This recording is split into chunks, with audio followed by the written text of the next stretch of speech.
Hey everyone, welcome to the dojo. And today, I guess it's November 2nd, right? So 2 days post DCL. So what I'm going to do for the community and maybe for myself as well is that because we haven't really decided as a community where we're going. I know some went to MSF, some went to Star Wars, but it's kind of like their side chick, right? It's not like they were not playing that before. It's just a side chick, and now that DCL is dead, so now they kind of went there as their full time game. But as a community, I think I owe it to people to. Well, I don't. I don't owe anything anyone. But I'm still going to do this because first I want to help a friend, and I've been talking too much. I should have said Retmus is here. Say hello, Retmus. Hey, how's it going, everyone? Glad to be here. Alright, so this is the first game we're going to look at. So the game isn't out yet, but we want to share to everyone and let everyone know that it's coming. So that's why Retmus is here. Alright, so I'm debating this, Retmus. I typically when you bring someone on, you kind of like let them introduce, but who does not know Retmus? See, no one's raising their hands. Well, I guess you should introduce yourself outside of the nicest person on AAD. Not Uh, saying that AAD is a bunch of dicks, but yeah. but maybe you should tell them more about yourself outside of AAD since this is kind of like your baby, right? So, oops, Right. Biff is here. Yeah. Red who? Anyway, I'm Retmus. I'm with the Atlantis After Dark Alliance in DCL. We did a podcast um, with a great bunch of guys. I've been programming actually for over 30 years. It is pretty much my full-time job that I do as a software developer. And I've made like little mini games in the past. I've entered contests. I've always placed within the top three of every contest that I've ever entered whenever we had contest, like community contest or official contest. I actually was one of the winners for a Game Park Holdings. They had a little handheld that they were bringing out to compete against the Game Boy, and I ended up getting second place in that contest, and I got like a contract to make video games for them. Oh wow. But it kind of like went belly up, so I didn't actually get to see my work come into fruition, even though I was like, oh cool, I get to have my professional game out there. And basically, I kind of like shied away from making video games there for a while because work, kind of got real intense at the time. And I always wanted to, make my own game and like that was like a community driven game. And, and I remember when we were talking uh, and we were like, I wanted to make something just for us to play around with. And I was just going to make a little tiny mobile game just for the Atlantis After Dark crew to play. And that was like my first idea, like about 3 years ago. Yeah, and then I started to develop it, and then I was just like, you know what?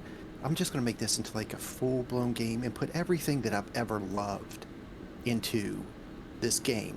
Like I love the King Arthur mythology. I like supernatural mythology. Like creatures like werewolves and vampires, and I love Robin Hood. And I was like, how can I put everything I love into one game? And that's when I came up with the altered dimensions. So I don't have to stick with just superheroes. I can have another dimension with everything. And anytime something new that I want to bring out, like I could have a whole entire dimension of Greek gods, and it's called the War of the Gods or something like that. So I am not bound by anything. And that is what my plan is. Like every 3 to 4 months, I want to release a whole entire new dimension. So it'll be like the whole entire game of DC Legends, Right, it could be one But dimension, right? So exactly. we can have our fill of the superheroes, and then like you said, Arthurian legend, and Hmm. whatever else we can come up with, right? Exactly. And the coolest thing is you get to take characters from all those dimensions and play with them together with a big overarching story, like why are all these dimensions here? You Okay. know, so that's what's kind of cool. All right. So obviously, I've seen the materials prior to us streaming now. I do have one big question, Retmus. I hope you can Okay. enlighten me. So everyone knows like AB, right? So Hmm. AB is one of the first characters you've seen shown here. Yes. How Yes. how is Biff not the second character you've animated or created? Well, I kind of the Secju was the second one I did, and the reason was I just got into a chat with Secju, and he was just giving me like little inputs here and there, and we just had like this big ongoing discussion about stuff. And I was like, well, what do you think about this? And he would give me his answers and everything, and I was just like, okay, well, that's kind of cool. And so I ended up doing him next, and then Biff was going to be third, and I started actually working on Biff to get his third one done. And I actually had the whole entire model finished, and I had a computer crash, and it corrupted the file that I was actually working on. So I had to start completely over with him. Okay, so all I got from So, that yeah. is Biff is probably at best the third best AAD member. Got it. Cool. All right. No, I didn't say that. I didn't say that. Well, that. I treat them all equally. I mean, I do. It's just Sekju was always around, and he would talk to me about things that he was doing, and I was talk to him. And we just like talk back and forth pretty much like every day. And I was just like, I was just what made his next. All right. I'm just teasing. I'm not trying to break AAD or cause some internal strife. I just saw Yeah. Biff's name and it's like thought Yeah, about it. that's all right. Now see, Biff just kicked me off the alliance. Thanks a lot. Well, thank God the game is dead. So, all right. So, okay. So, obviously, Alliance Altered Dimension is based off of AAD, right? So, all right. That was the original idea I had. I was going to throw of my teammates in there so we could play together. But this is actually a merger kind of in a way, because my original idea, I was going to create a public game that was just all these altered dimensions, and it didn't have anything to do with Atlantis After Dark or DC Legends or anything at all. It was just my idea to do what this game is. But then I was just like, well, you know what? That's when I thought I can just throw them all in together, and I can have everything I love in one. So, they'll get to be able to see, versions of themselves, the characters I've created for them, things like that. And it's like a two-in-one. So I get to make kind of like my dream game, and, I get to make the community and my friends happy. All right. So, obviously, we're gonna get into the details, but um, I'm gonna. I want to share first the Indiegogo. Let's get the important piece out there first. All right. So, Okay.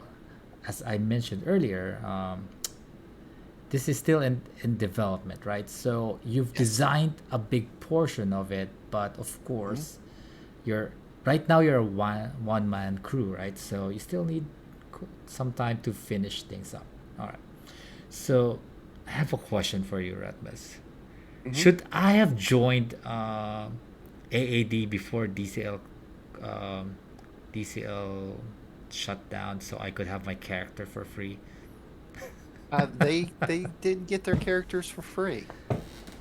Oh, I thought you did They this out of the goodness of your heart and because you Well, treat they them. they wanted they wanted to support me, and they donated. So, I mean, I probably would have just did it for free, but you know, they did. Uh, and then they didn't get to choose like any of their moves or anything though. So, Okay, okay, okay. yeah, So now that makes me feel better. All right, so yeah, yeah. Maybe you would have got a little discount. all right, so I need I need a favor from you, Okay. Retwis, because you probably have this. Can you ping the or post the Indiegogo link into the chat so people can, will have a. I'll add this to the details later of the stream so people can, or post it all over our Discord servers. But if they want to check out your Indiegogo right now live, they can. They can. All right. So, is there a Discord for the game? I don't think there's a separate one. For now, I Not think you yet. can talk to them through the AAD server. All right. Okay. So now we'll get back to this. All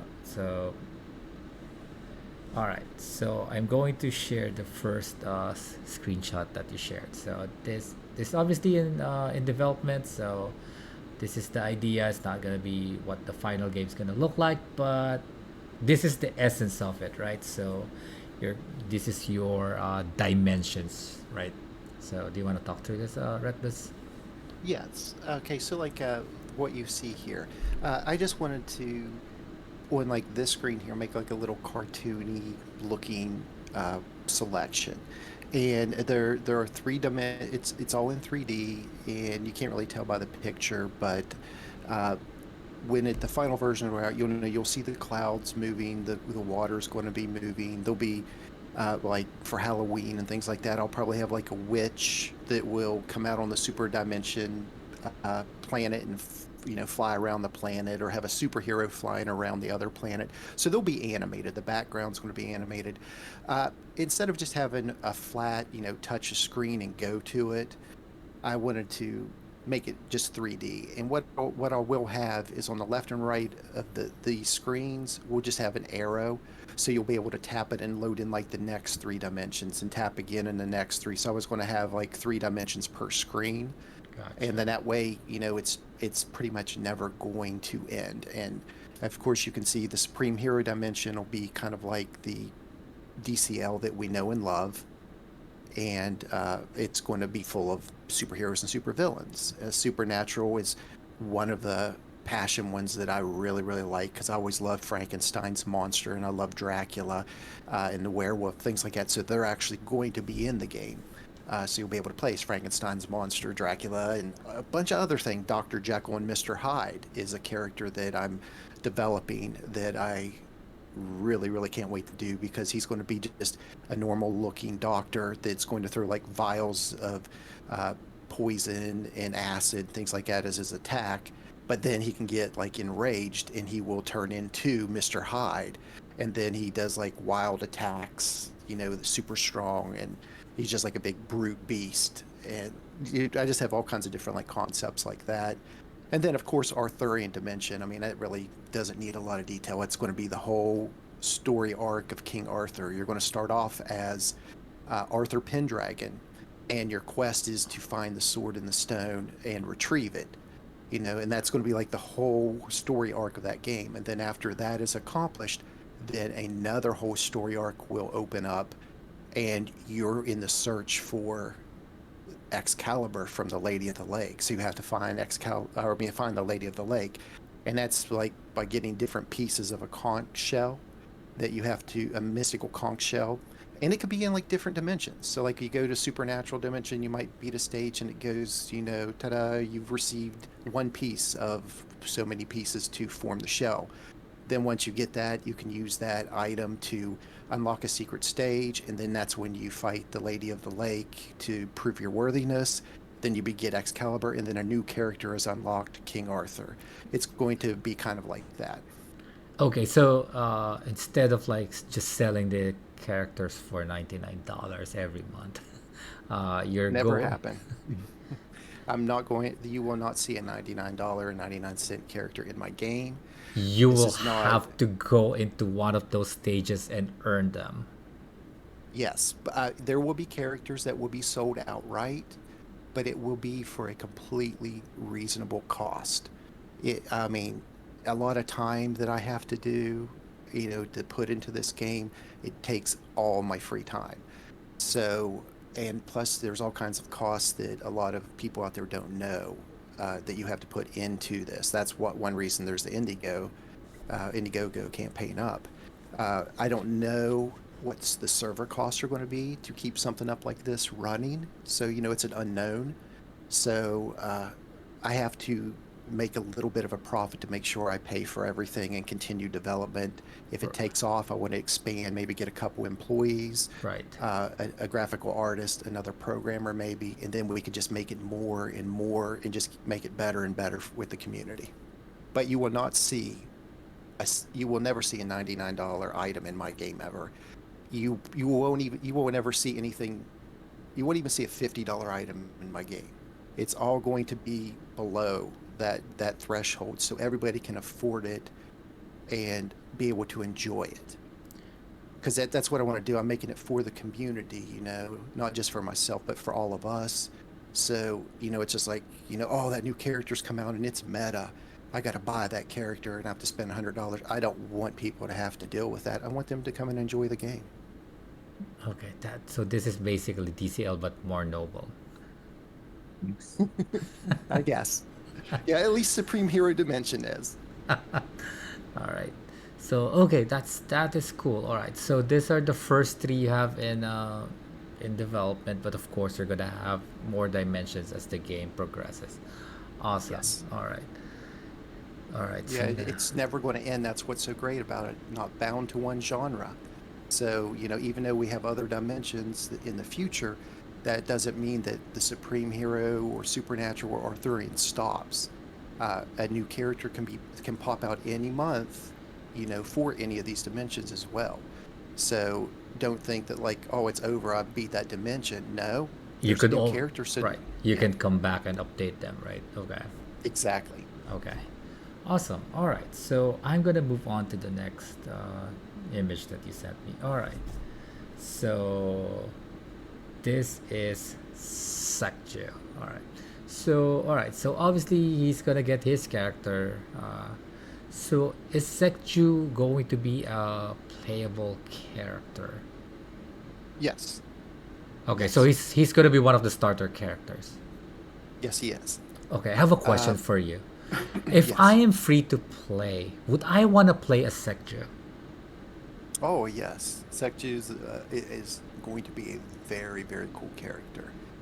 He's going to have one of the unique abilities in the game, which is called Mist. So basically, what he's going to do, think of it like a super breath. What he's going to do, he has an inhaler. Part of his story lore is he has an inhaler that has a condensed version of his planet's atmosphere. And when he uses it, it empowers him and makes him super powerful. But the only drawback is it wounds him because he's in another atmosphere at the same time. So he will actually lose a little bit of life every time he does this move.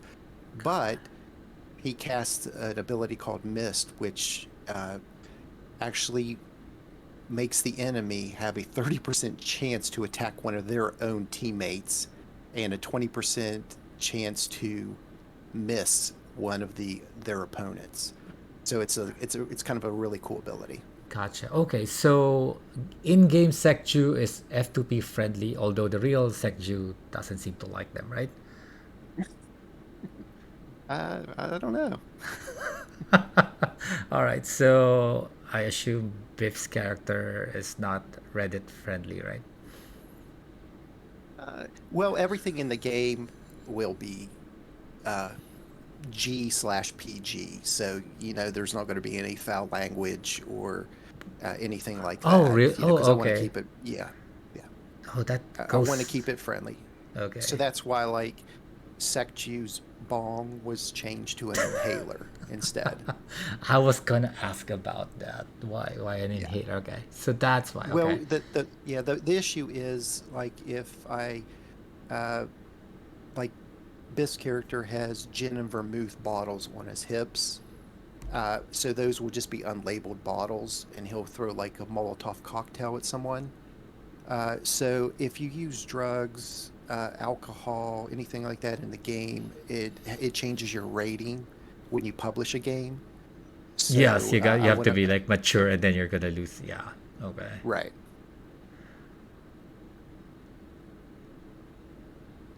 The podcast will still remain R-rated. Of course it will, Biff. It's Yeah, yeah, definitely. because if you don't, it's gonna be a whole lot of bleeps and will not understand a thing you're saying, right? Especially if duty's on, right? Right. Biff's character is going to be a really cool character. He actually is going to have his sidekick in the game, his dog.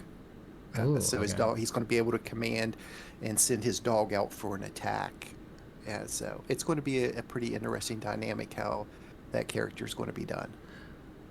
Oh, okay. So basically, the AED crew is your starting pieces, right? Starting tunes. Right. Yes, they will be some of them. When the game is out, when it's ready for public release, there will be a minimum of 20 characters, 20 Whoa. unique characters available. Wow. That's quite a lot. Yeah. Awesome. All right. Okay. So now I'm looking at this. So there's agility, defense, focus, Yes. health, resistance, speed, strength, wisdom. Finally, what it sounds like to me is that you're gonna have like a defense force, magic or special attackers. Difference. Not like DC Legends where intelligence just takes care of everything for magic, right? Yes, you're spot on. Awesome. Okay. And then it looks like there are six abilities at least. Sekju is an Omega level character, so that gives him three active abilities and three passive abilities. Oh, you kind of have like a what you call this? Each classification of the characters, so it goes like this, like a beta character, which is your normal starting level character. It's going to have two active abilities and one passive. And then it goes to an alpha, which is, three active abilities and two passives. And omega, three active and three passives. And then omnipotent is four and four. And then, of course, there's the mythical type, which is 10 total abilities, five active and five passive, but that is reserved only for the bosses in the game. All right. So not every character is going to have the same potential because that's the one Right. thing in DC Legend is that every character has the same potential, right? Of course, some are Yeah, designed better than others, but here you're gonna have like tiers for the characters. exactly. Yeah, but you can't count out the lower tiers though, because like, okay, so like you have a beta character, he only has two moves and a passive. How would that character stand up to an omnipotent character that has four, active and only four passives? It would get crushed. So the characters that are having less moves will tend to do a little bit more damage in that specific area of their ability. I mean, they will lose out because they can't compete with all the arsenal that the others have, but they will be like some of the best support characters you want to have on your team. Because like where you have an omnipotent character, it might be able to do a 30% heal on the team. Well, since the beta character only has two moves, he will be able to do like a 50% heal on the whole entire team. But does he hit stronger? No, he won't hit stronger. But some of his moves will just have a little bit extra edge as a support character, so they still have more value. Because you don't want characters in the game you can't use. So I have to have a nice balancing act. But of course, the more arsenal you have, the better the character is going to be, of course. Right? And Because that's why everybody, yeah, you can be using they can be used in more situations than let's say a lower tier. However, those lower tier can be good at one thing or two things, but they won't be exactly. useless like in other games where if you have like a two-star character, you're basically there just for filler. Yes. Yeah, these will actually have purpose.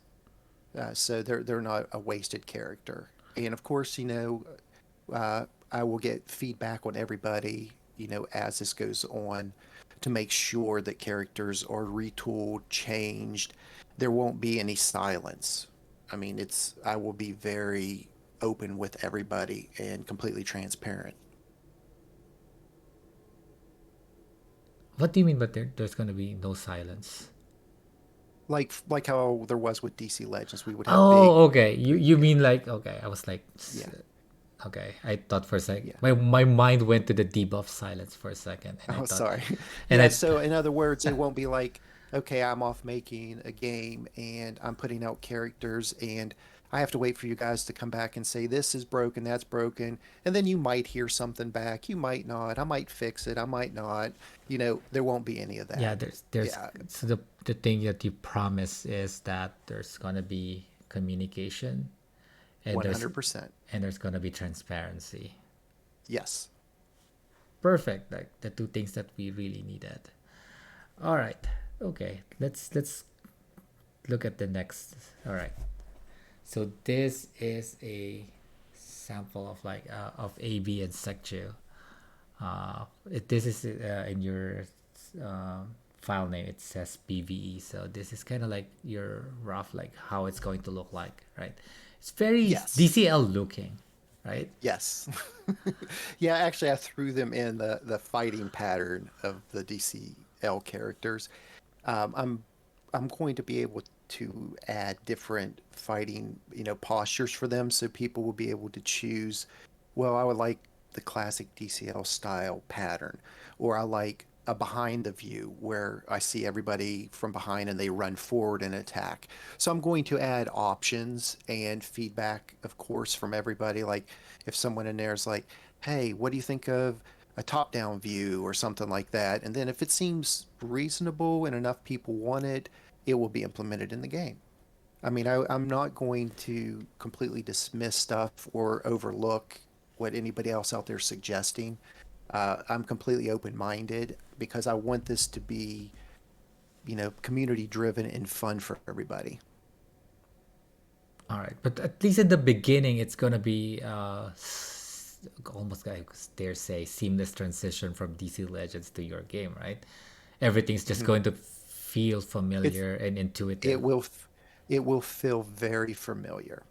It will play just like DC Legends, but with a lot of extras added to it. right? I'm going to jump ahead because I of course I previewed the images. I see a lot of not a lot, but I've seen some inspiration from Raid Shadow Legends as well, right? I'm going to tell you what I mean when we get to that particular Okay, screenshot. All right. sure. All right. I'm going to move on to the next one. All right. So this is basically the character info, right? The one in DC Legends where it's over their heads, right? Yes. Yeah, the one that you saw in this previous screenshot was not the final version. I was in the middle of transitioning between game engines, and then I was like, okay, just too much to explain right now. It's just I had multiple versions of the same uh, game being run. And this one here actually it splits them up into percentages. So that way each one is 25%.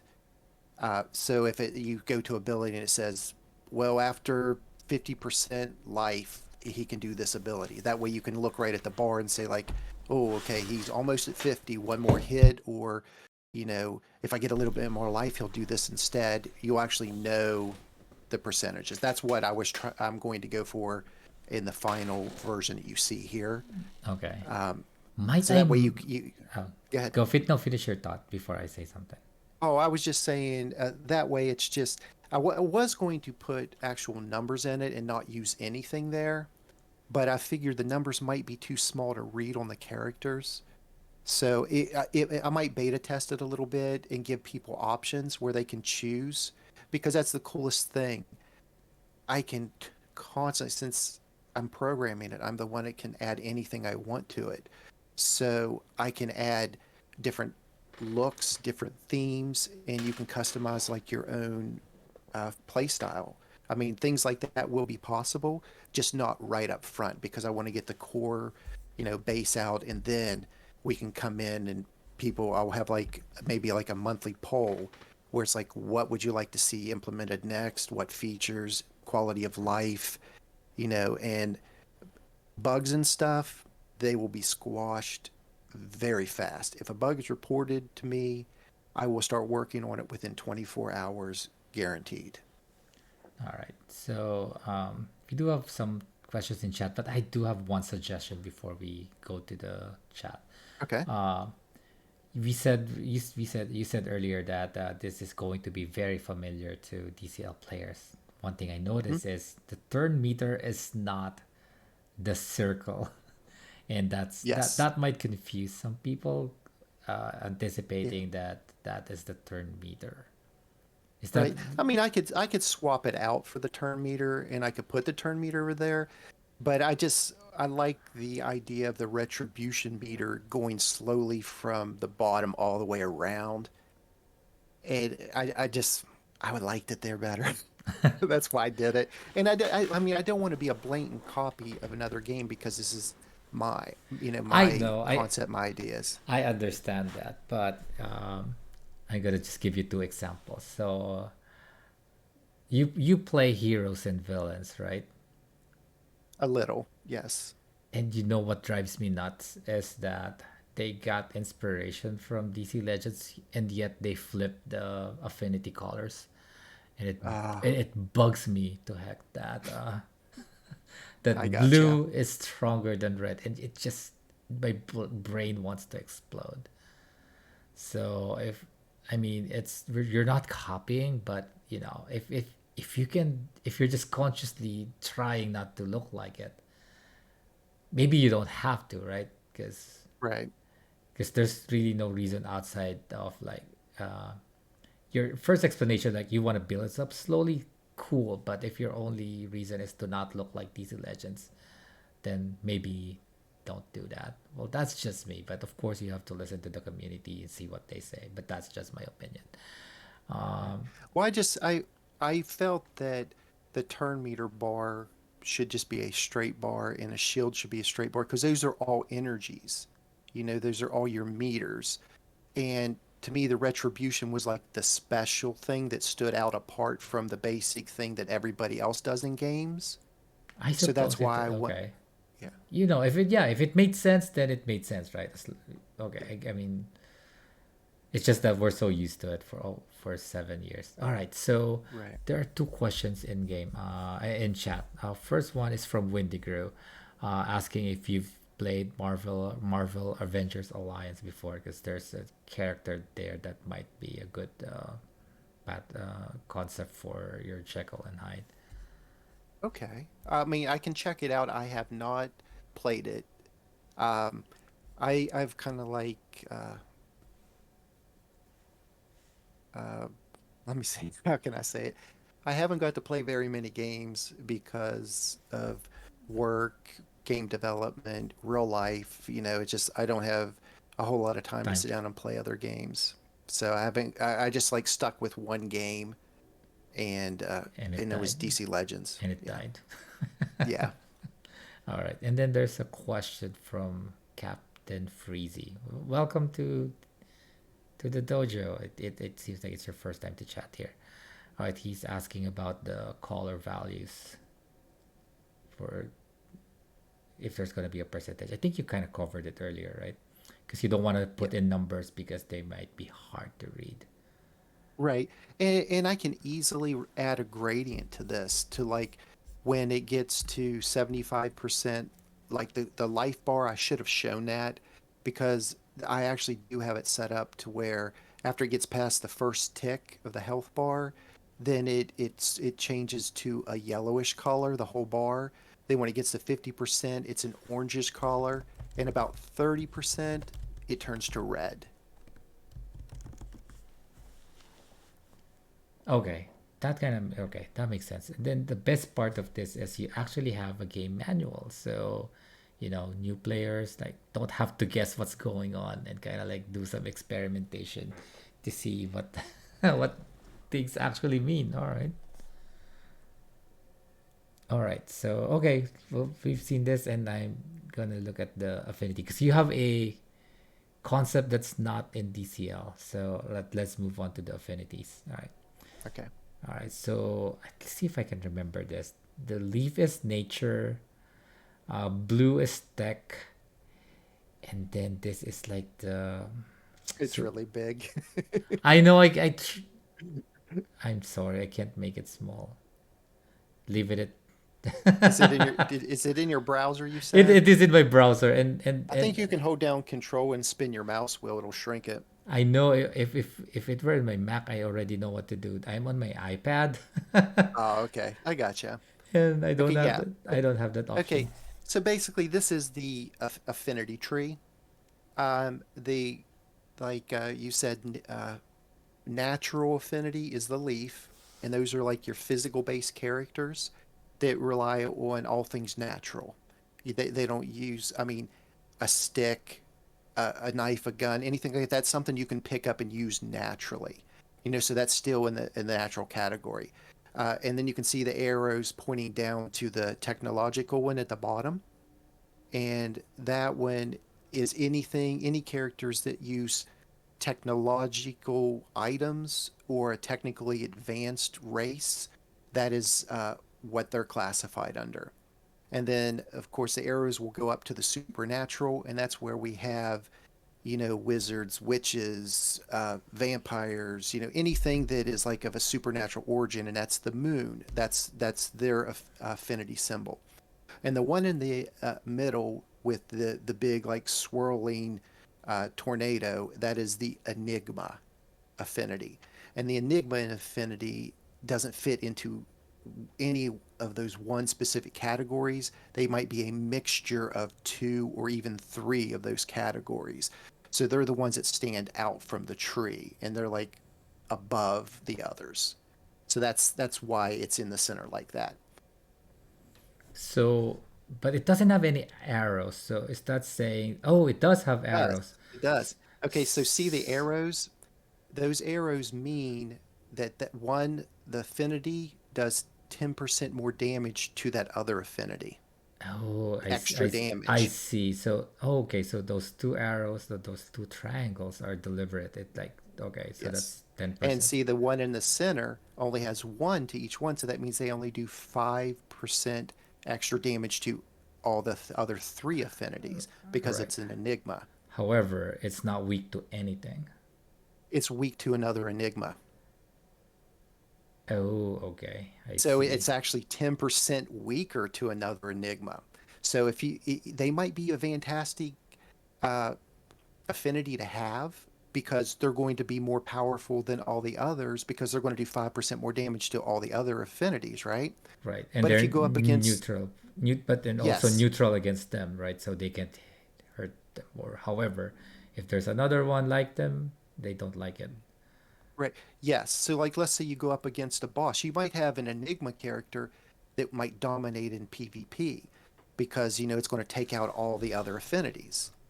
Not necessarily take them out, but do 5% more damage than normally a normal affinity would. But if you would go up against like a boss in the game that's an enigma, you automatically are at a 10% deficit against that character. So you really have to think your strategy why you want to, take an enigma to another enigma boss battle, or, just like DCL, you want to get the best affinity matchups. That there's four, so you can have four slots. You can actually have one of every affinity to like maximize, your synergy between each other. I think you think too much. In DC Legends, you just bring Trigon. Well, the Trigon would actually be neutered in my game badly because there's abilities that will just completely stop him. I know I'm excited because there's something that stops passive, but let's not get ahead of ourselves. All right.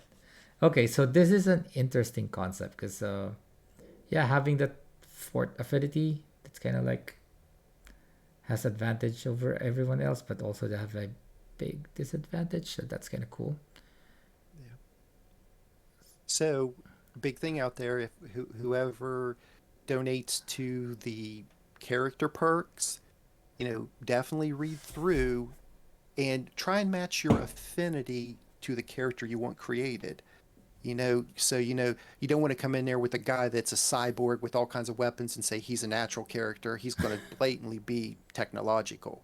Or if you're coming in and say I want my character to be a vampire, You're not going to make him tech or natural. He would be supernatural.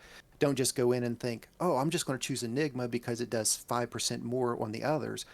But you could be neutering that character for alliance battle bosses or raid bosses, things like that. So you have to take into consideration, you know, when you make those choices. So I'm just throwing that out there. So if anybody's interested, we have one omnipotent slot left. Wow, they went fast, right? Yes. Within the first 24 hours, all of them went, and there's only one left now. But we still have plenty of the other characters available, and I can touch on that a little bit later, like why they will still be good choices. All right. Okay, so Darren actually asked a very important question. So, do you have a target launch date in mind? The target lunch date or launch date, I was going to say lunch. I'm a little hungry. All right, the target launch date is the second quarter of next year. So right about in the middle of the year. I want to do a good beta testing to make sure all the bugs are ironed out and all reworks are done. So if you really think about it, about 6, maybe 7 months maximum till it's in a public release. Now there might be an earlier like pre-launch, but I'm just saying the official release date will be it's tentatively set for about in the middle of the year. But that doesn't mean that's the first time we're gonna see it, right? Because you're gonna probably have some tests for beta tests for us, right? That's Oh, your absolutely. right. Yeah. That Yeah. is the Yeah. official launch where we're gonna be able to download it Yeah. from Apple Store and Google Play. I But would say probably within I would say give me about 3 months and then you guys will start beta testing your stuff. ooh, exciting, exciting. All right, all right. Let's now move on to the next one. Oh, this might be a repeat of the other one. All right, that's the PVE, and then this one is all right. See, this is why I. This is what's giving me the what should we call this? The no, it's not like duty. Raid Shadow Yep. Legends vibe, because this is kind of like All of right. There's like this circular arena. hmm it's just I wanted it in arena, and I actually had Alliance Ultra Dimensions arena uh, made up, but I was first calling it the Battle Coliseum, and then DC Legends came out with the Coliseum, and I was like, "Daggone it! Now I got to change the name." No, you don't have to. There, it by the time this comes out, you know, Coliseum would be Right. Well, I forgotten. mean, So like I said, I'm not stealing ideas of previous games. These are all my original ideas. Yeah, I might put characters in a pattern like you see here, so people like this layout. So I might throw it up like that. But the mechanics, the abilities, the skill trees, the power stones, I mean, all of it is completely different than DC Legends, but your play style is going to be very similar. You're going to select your character. You're going to choose your moves to attack the others and select those characters to attack. But you got to be strategic about it, just like you did with the other ones, and be like, okay, well, which ones are synergistic? Which ones will counter the other characters? If they need debuffed, or they need to be blocked. So they can't put on up any buffs because Trigon existed. right. Things like that. I don't want any characters like that in my game, and I will make sure that doesn't happen. All right. And I know I But this is asked. not a this isn't a copy from Raid Shadow Legends.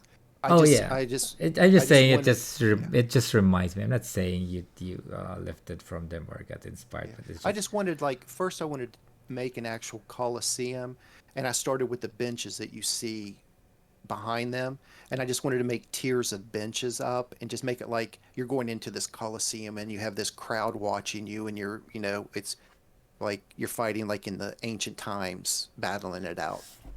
all right. I have a suggestion, but first I have a question. Are you going Yes. to make skins for the game? Eventually, yes. Okay. Because imagine if there's like your tournament or coliseum or whatever you want to call it, Hmm. and whoever wins it would get a Marilyn Monroe skin for Biff. Not for Biff, but for AV. Wouldn't that be awesome? And you're the only one that who can wear that skin. Yeah.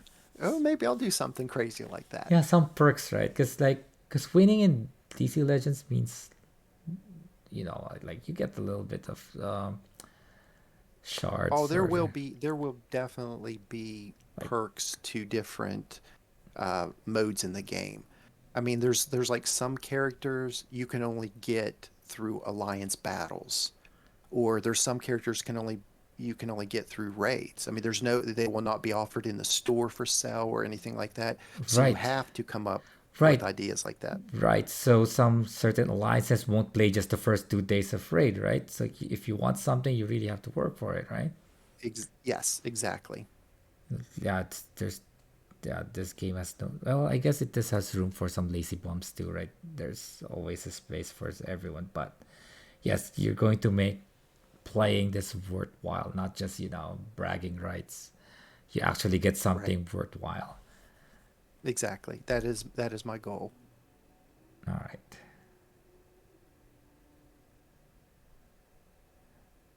all right. So okay, this is where I am. Oh, maybe this is not there yet. This is how you bring up your skills, right? Mhm. No, this is something completely new and different. Oh, okay. Okay.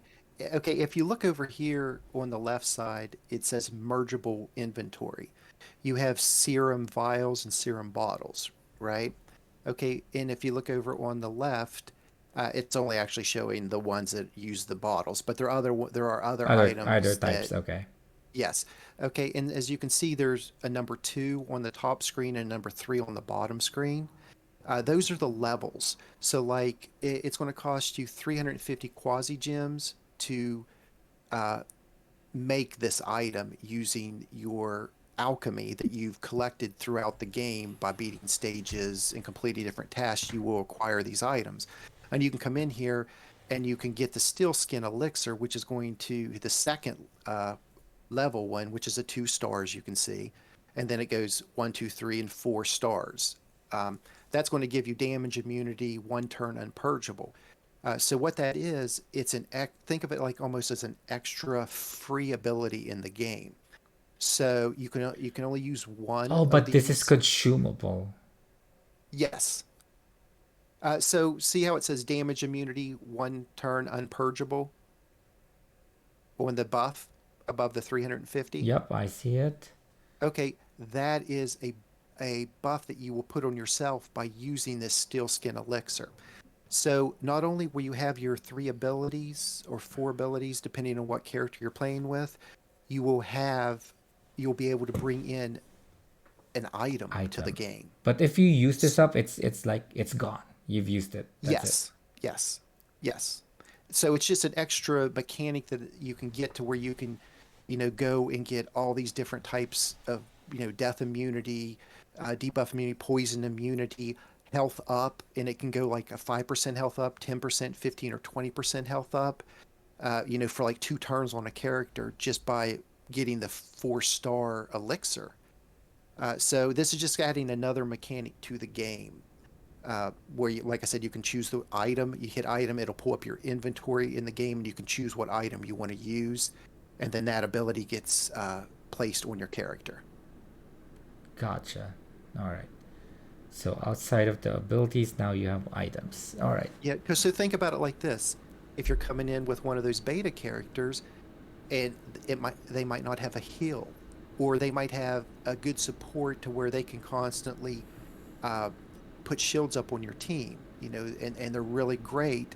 So you might want to come in here and get like the Immortalis elixir, so you can put death immunity on that character, so he stays alive and be able to keep healing your team round after round. So that's where these come into play to make up for a little bit of inadequacies of the character types that you choose for the game. Gotcha. Is are the omnipotents gonna have items too? I'm sorry, what was that? The omnipotent ones, or do they have the ability to use items too? Oh, everybody does. Oh, It's okay. it's not it's just another ability added to your arsenal, because I'm trying to add in some more game mechanics to make it different, a little bit more fun. I wanted to get a little bit back to like some of the old school RPGs that I grew up with, where you could like choose items. You could choose magic, in attack or whatever. So I thought, well, I could just make an item ability, and later on we can also have another thing other than alchemy, like machinist, where you could go in and create uh, like a blast shield or dynamite that you could throw at the enemy or things like that. So maybe that could be a future mechanic that I throw in to add even more stuff to the game. I want to keep it live, not a stagnant, same type of game forever. So I want to do, a release to where it's like, oh, now we have this new upgrade and you can do this as well in the game. And of course, it's going to be beta tested before it's released to make sure it's well received, because sometimes you might have a good idea in your head, but you implement it and people hate it.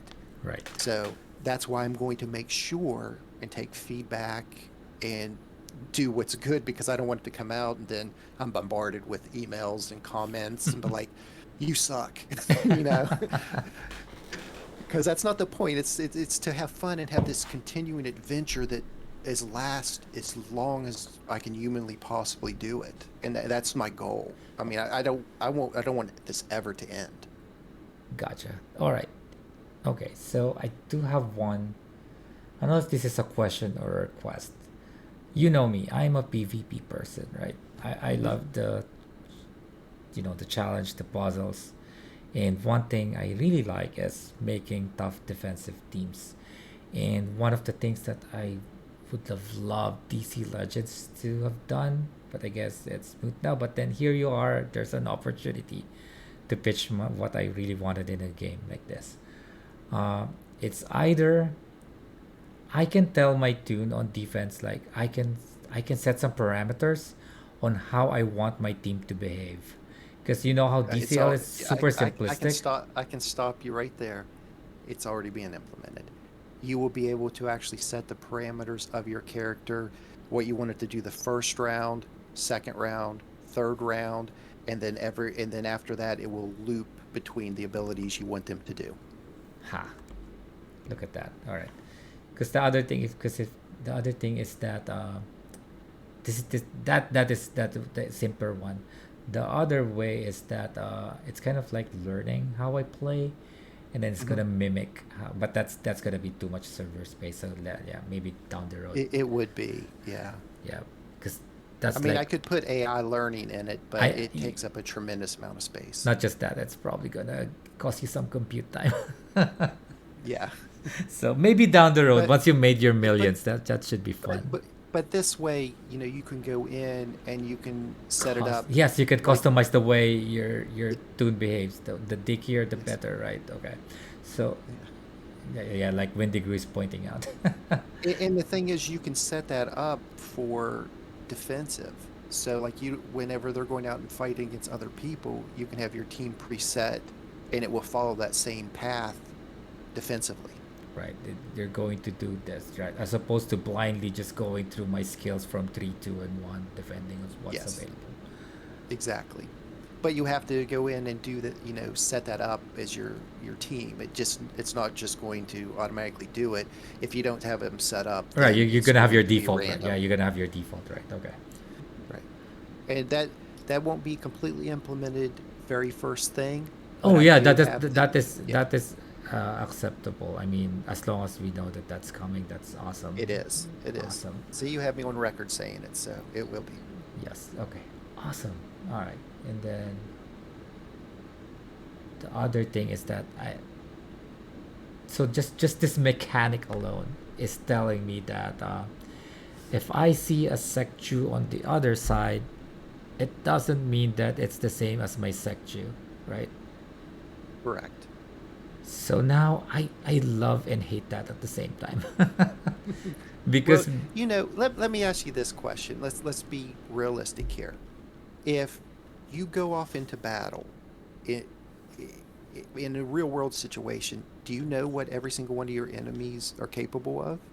You might know a base idea like, oh, well, these troops are from this region and they train in this fighting style. They use these weapons. but each one has a little bit something unique about them that you don't know about.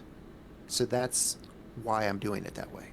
And I understand, but also think of it this way: if it's a famous fighter, I know what he can do.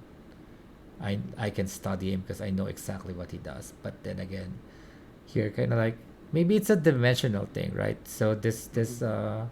Secchu from my dimension is different from that other Secchu, right? From It- his. you nailed it. That's the whole point because you can actually have more than one Secchu on the same team as well because it's ultra dimension. One can be from another dimension. It depends on how you want to build your team. Yeah, the one scares me is multiple duties. I mean, one is plenty, right? Now he's not here anymore. Can't make fun of him. Ah, He laughed. oh darn. All right. Okay, so that's cool. All right. So there's a good lore behind it. I can get behind it. It's just I'm not say it's a chore because it's a game. It's supposed to be fun.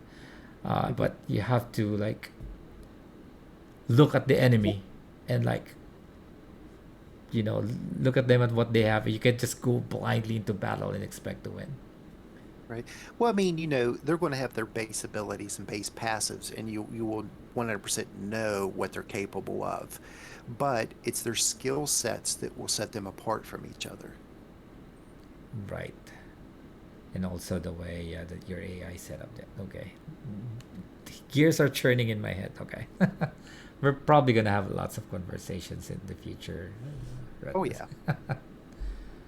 All right. Okay. Cool. So this is the item part of it. All right. So okay. So now I moved on to the next screenshot, and if you want to talk about this, talk through this. Oh, okay. This is just stating how the skill set information. This is the skill set information. So it's just showing you that each tier level uh, where they're unlocked. So like, your beta is at level 20, alpha 40, 60 for omega, 80 for omnipotent, and then mythical unlocks when you reach the end. Oh, okay. Yeah, you've made it to level 100, you've maxed your character out. Now you can pick the mythical skill that is going to like bump your character up so much higher that a level 99 would be scared. I mean, because just that one ability can like tip them over the edge. Gotcha. All Uh, right. and of course, you have right now there's 36 skills in the game, and you can choose. I'm showing you can choose how many from each one. Each one has six different skills, so you can only have four out of the six for the first one, three for the next, three, two, two, and one mythical skill to choose out of the six at the end. So this is where you can really learn to find out what is the best setup for your character. Like if you're taking a character like Biff's character, he's an evader base. He's automatically going to start off the game with a 5% chance to always evade. Wait. That makes zero sense to me. Aren't you supposed to be impaired if you're, buzzed? How can If you're you what? buzzed? Like he's always, almost Oh, always. I don't see how you can. I mean, walking straight is already a challenge, and you're expecting him to like, dodge things hey, thrown at you him. got you got you got to read his lore. He's immune to it. He's immune to chemical substances and stuff, so he has actually poison immunity by default because the chemical substances don't affect him, they actually empower him. Or so they So it's say. yeah, I, so you got to know I mean every character will have their own lore. You'll click on it and it'll tell the whole story about it. So that way you understand who these characters are, what their abilities are, where they come from, their backstories. I'm trying to go as in depth as possible, and I mean, I just want to have fun with it and make it cool. And of course down at the bottom every single thing I do in this game, I want to make it clear so there are no guesses, like the way things are worded, and like, well, does it really mean this, but it could also mean that. I want to try and make sure, so that's why you will see a lot of different screens in here and try to explain things in normal plain English for everybody. uh, this is how the ability works and all the skills work gotcha. All right. because you Well, anyway, what I was back with Biff, what I was saying was, since he's an evasion type character, he's going to have a 5% default evasion stat. All right, you can build more evasions by using skills. Like one skill might give you 5 additional percent, or a mythical skill might give you 15%. Okay, so you want to make sure you choose the right skill for the right type of character. If you're a shield-based character, you want to pick abilities that can give you more shield. It might say like if you have a shield up, add 10% extra additional shield each time you cast it. So, like I said, this is where it's really just buffing up your character Oh, more my based upon the right my setting. brain goes exactly the opposite of what you're saying. Because if you're a shield character, I'm gonna Hmm. wanna do it, make it evade. Because if you don't read the stats, you're gonna be surprised that you can't hit the shield based character. Well, you got to. I can do Here's that. another. I can do that, right? Based on what you're telling me, right? I can skill them up, Well, you however only way. get so much percentage. You'll get like maybe a 15% chance if you have no evasion stats at all. You Oh, might if be you able to have, put okay, yeah. gotcha. So Okay, and you got also would have to pair up with people that can apply evasion, up on your character. gotcha. So Okay, it's strategy. You just can't go in there and be like, oh, I'm going to make this character a complete shield character. I'm going to make him completely a speed character. I'm going to make. Yeah, you can. You can add those attributes, but you can't fully make them that way. You can't make them a black flash, gotcha. you know, because you have to have the skill sets. These are to build upon your skill set. But yet, let's just say you have two M4s in the game.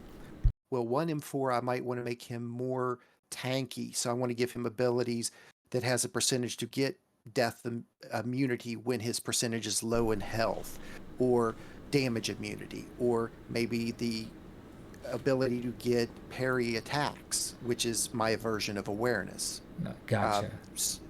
so, and then like your other character, you might go the opposite way. Well, I want to max out his crit damage and his critical up ability. So that way I'm always hitting with a crit to get that extra percent damage. So you might go that way with it. So it's all dependent on how you want to make your character. I do have a question. Okay, follow up on Yeah. that. All right, so I know there's gonna be multiple versions of Sectio, right? But can I have two different versions of Sectio? Can I build a team of four Sectios? Yes. Okay, so I can build a lot of Sectios. Okay, the different kinds of Sectios for different situations. Okay, Exactly. So if you really love a character, you can build one that will cover each part of the spectrum. Defense, okay. speed, strength. I So that's what I'm saying. This is why I like this concept, because it's in your hand it's kind of like developing your own character at will. right, And if but you don't like your abilities, you can just go in and hit the reset skill, and you have to get more skill tokens. That's what those ones are on the left with perfect. the little wrench and hammer. But you're able to reset them with a click of a button. Awesome. There's a little bit of a fee to Which makes sense, reset them. yes. Yeah, Perfect. I with was just gems. about to ask Yeah. that question and you already answered it before I asked. Okay. Perfect. All right. So that settles that. I'm going to have four biffs, right? And none of them is going Maybe. to evade. Yeah. And see, and then here's another thing I wanted to point out real quick. So, like for example, uh, let's just say there's an omnipotent character that is released. Um, you're not going to be able to go to the store and And buy five. 4 omnipotent characters. There will most likely be a cap of 2, because I don't want everybody mythical characters, or not mythical, omnipotent characters. They're going to be the very special characters in the game, like maybe 6 to 8 released a year, and that's it. Because I want them to be the rare, untouchable type of character. The Omega character is really the kind of like the top tier character in the game, and that's like the one that is going to be more accessible and everybody can get, and they're very powerful. But if you want to get 4 of an omnipotent character, you can get 2 in the store, and then there will be like a PvE mission, like a whole entire, just like how you do the free character of the month Right. on DCL. And then you have to You earn can, them. Okay. Yeah, you can earn one that way. Or there might be a PvP challenge where you can earn your fourth one that way. But I'm not going to let people just come right in and buy them. They have to earn them and go through the game. So it's not going to be, I hate to say it, it's not going to be a complete well fest. So you just can't come in and buy everything and be number one instantly. I want to try to level the field just a little bit, Uh, but you'll still be able to. I mean, if you have two omnipotent characters nobody else does, it's going to be pretty powerful. okay. I think if I have a character, maybe I want my first skill to be can't miss. Okay, I'm gotcha. I'm just kidding. I just No, I mean, it's highly possible. It just wherever you have one ability, you have to balance it out somewhere else in the kit, so they're not completely OP. I'm just trying to get a reaction from Biff. I know he hates can't miss. So every character in the game is going to have a can't miss ability.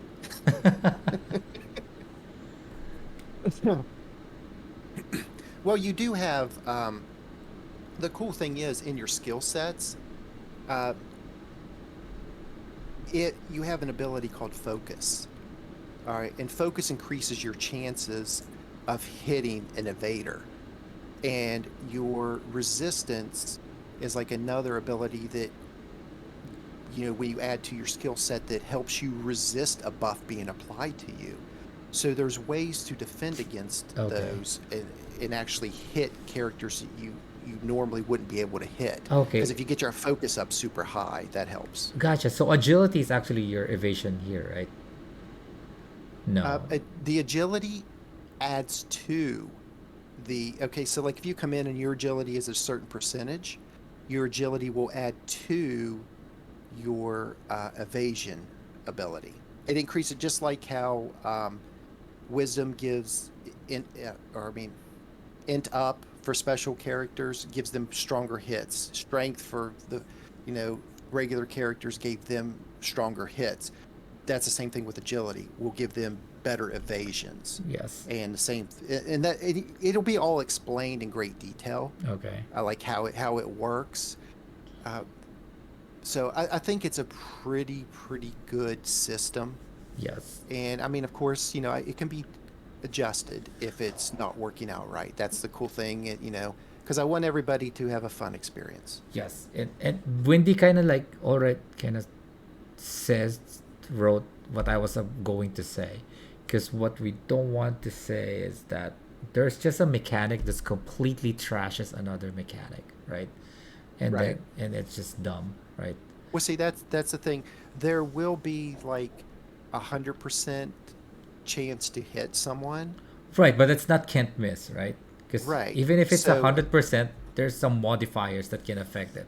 Can't miss right, just simply can't miss, and there's no defense against it. If you're an evader and there's a can't miss, there's nothing you can do about it. right. I've taken a lot of stuff in consideration. And the only thing, there will be some can't misses, but the can't misses are for applying a buff or a debuff. It'll be like that. Like, even though if you're an evader, there might be a can't miss on applying A an specific, ability. okay, like Yeah. So, like, if Secju comes out there and he uses his big breath on the whole entire field, how could you realistically dodge that? that makes sense, right? Yes, Yeah. those kind of things. Like if it's a gas, like Yeah. okay, yes, Yeah. Those are the ones that will have the can't miss, but there's not going to be a blatant, I'm going to come in and punch you and I can't miss hitting you. makes There won't be sense. that. Okay, perfect. All right. So before we move on to the next screenshot, I do have an important question, because I'm looking at this, and even if you're omnipotent, you're not gonna get your full set of skills until you get into like your max level, right? So Hmm. basically, when you start out, you're kind of like a two-star character, right? Because you won't have your skills right. So what I think is gonna make or break a game, I've seen this happen, is the progression. If you don't scale it right, Hmm. then there's no carrot for the players to get. But at the same time, if it's too slow progression, hello heroes and villains, it's also Yeah. going to be super frustrating. So Yeah. And see that's where the beta testing, I want to try and get at least 3 months in a beta testing so we'll know what that sweet spot is for leveling up the characters. Perfect. Okay. Perfect. Okay. And then I hope you're going to reset everyone, because you know what's annoying. You see, you just released the game and you've seen people already in the beta who have like all of the maxed out characters, like have super Well, person. Then you the beta testers will be on a separate server. perfect. Okay. So, and then when you release it, it's gonna be like its own. Like everyone's on Yeah, the. because you won't be able to buy anything on the test server. Okay. So the only one that's gonna have like a little bit of an advantage is those people that support you in Indiegogo, right? Because they have their Yes. chance for a customized character and Mhm. stuff and And all. their character will be linked to their account. So when you go to the beta testing, it's just open for you to try out everybody. But in the real game, that's where your character is actually implemented that you supported and you got as a perk. Oh, okay. Ooh. So you'll be able to go into it when you go to beta test. If you were one of the people that helped support and you go into beta testing, everything's open to you. You can go in there and choose any character you want. I will have them all at Unlocked. 0 level, and you have unlimited money, unlimited gems to try out. Where's this character at? If you want to do content creation or something, you can be like, well, I found out like for new people that he's really good at level 40 with these abilities, because you'll have that chance to do that, and there'll be like a button where you can actually go in and say reset back to 0 or something like that, which will be on that test build. So that way it's for the content creators, for the beta testers, and to make sure we can find bugs, because maybe a bug might exist in a lower level, but it doesn't exist when they power up. So I've got to cover all the bases. All right. Is there a place here for G10.5ers? Well, there is no gear. Uh, so and you're gonna tell, all right, so there's no gear, but there's no benefit for gimping your characters, right? None. There's none. Actually, not powering them up is gimping your character. All right. Everybody gets the same uh, level playing field. There will be. I didn't want to say there will be some gears, but they're going to be like mythical gears later on that you can win specifically, and it's only like there'll be like 3 different gears for your character, and it, like, for example, maybe you would go and defeat Zeus or something, and you could get the lightning bolt of Zeus. If you apply that to your character, then he does 25% more attack damage, or now he has the ability to stun. I'm just making stuff up. This isn't in the game. I'm just Mm-hmm. giving you an example. Okay. And those will be like the 3 mythical gears that you can apply to your characters, but that's not until a way later future upgrade. I actually have the next 3 years planned out for the game right now. Wow. Wow, that's quite a roadmap. All right. So I have a question for you, and I actually set this up by asking you earlier in the stream about transparency. So whatever answer you give, I think it's fine. But the question is, are you going to play your own game, like along with us on the same server? I plan on playing, yes. Okay. Okay. But you will be able to see my characters and stuff, and you will see that I am not going to have every single character maxed out in the game. I'm going to play it just like everybody else does. Gotcha. It'll be a complete legit account that I will play from the beginning as a free to play player, trying to go through it to see how far I can go. Because I can play it on my own on, a test server and do whatever I really want. So I'll be a free to play player. So you won't see me having omnipotent characters because I won't be purchasing them. I'll have to earn them. So you God. can that way you can see that I won't be cheating at my own game. Oh, I just but I want to play with the community, and that's the only way I think it can be fair is for me to come in completely free and not spend money on my own game, but I have to put in the time to win them. okay, right. And that's also where the transparency comes in, right? So characters in development, the roadmap, you're going to share them, right? So you're not going to Absolutely. build this character because you know down the road something is coming to counter X, Y, and Z, right? No, it's nothing is going to be set up like that. I mean, it's not going to be like uh, when we had the issue where, what was it? Like Red Hood was brought out as a specific counter, or, you know, I don't want to have that. If something happens like that, then there needs to be a reevaluation of that design of the character, and that's why I want to have the beta testing before a character is put out. Oh, okay. And then of course you're open to like micro balancing and things like that, right? 100%. Yes. Awesome. Yeah, that's what I'm saying. It's not going to be like you have to wait for a character to be fixed. If I know of an issue or if it's reported to me, I'm probably going to just jump instantly right in and fix it. Straight in As quick as I, production. yeah, as quickly as I can. So, I'll do the best to my ability. I mean, that's all I can promise. Good enough for me. All right, so now let's look at the skill selection. Now I remember why I say it. It's giving me the Raid Shadow Legends vibe. This might be the screen that I saw. Uh, Anyway, can you talk through this? All right. This, yes. It's not really like Raid Shadow Legends. It's not a skill tree. It's just skill sets that you can choose from. And like I touched on earlier, the abilities you have. So like for example, I can tell you what they are real quick just by going through the top. Starting with the very first one with the knife in the center of the target. That is called Precision Strike. If you select that, it's going to give you 5% extra attack. it's probably The Biff's next favorite skill, right? okay, the next one is Rising Opposition, and that's going to give you 5% resistance. That's 5% extra resistance for a buff trying to be applied to you. So if you have a 55% chance to apply that buff and you chose that skill, they only have a 50% chance now. I see. Okay. So these Okay. are skills, but actually improve your stats. Exactly. That's what it is. This is just another way to improve stats.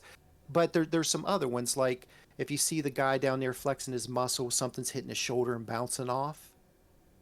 The a second row, second one. Yep, I see it. Okay, that is called debuff empowerment, and that is you get minus 10% attack damage received if any debuffs are on your character. So that might be what you want to choose because you're instantly going to get 10% less damage by choosing that skill.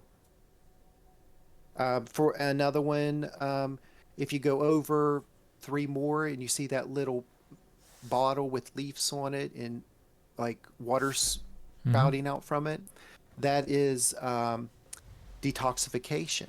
That gives you a 30% chance to purge one debuff at the beginning of your turn, and permanent debuffs can only be purged with that skill.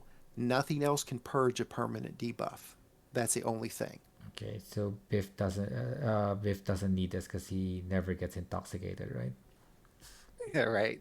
So I Okay. mean, and then but then there's like some other cool moves. Like if you look on the alpha section, um, the second one that gives you the ability to reflect damage back, quick deflection, where the hand's there and you see it bouncing off. That will deflect like 15% attack damage from a single attack, not an AOE, just a single attack back to the opponent that did the attack. You also have moves like healing aura, which can give you 5% additional healing each time you're healed. So there's like lots of abilities in here that basically empower your character. How many If can a character choose from this set? Like, is it okay, well one the for? oh no, okay, so the novice. In novice you can choose four of them. You can choose three of the beta, the green ones, three of the alpha, the red ones, two of the omega ones, which are And the blue ones, enable two omnipotent, and one mythical. mythical. Gotcha. Okay. So it goes four, three, three, two, two, one. All right. So this is where your customization go. They're gonna make your character slightly different, but still not so different from everyone else's. Just a little better Right. at certain things, right? Okay. And Okay. so here's like a mechanic for you. Okay, so like on the omnipotent tier right there, the very first one is called Titan Takedown. That will give you a 25% uh, attack damage boost against bosses only. So you might, if you have a alliance boss or raid boss that you're going at, and you make your character like a pure damage dealer, you might want to choose that ability for that specific character just for alliance bosses or raid bosses.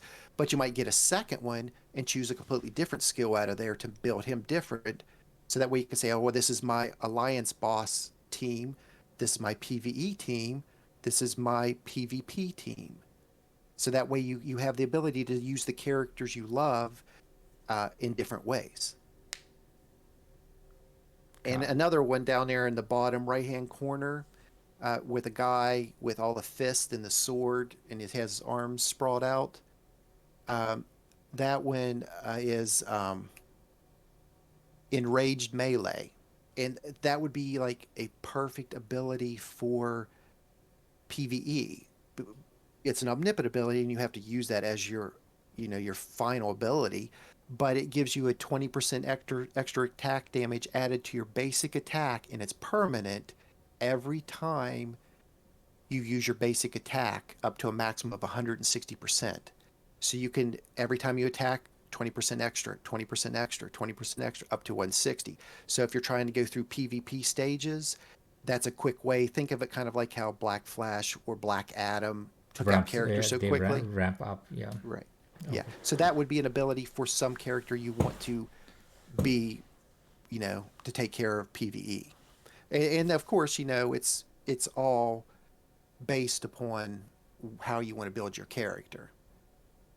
Because you might want to that the third one there with the bullseye, that's called steady aim, and that gives you 25% uh, extra focus and 15% hit chance.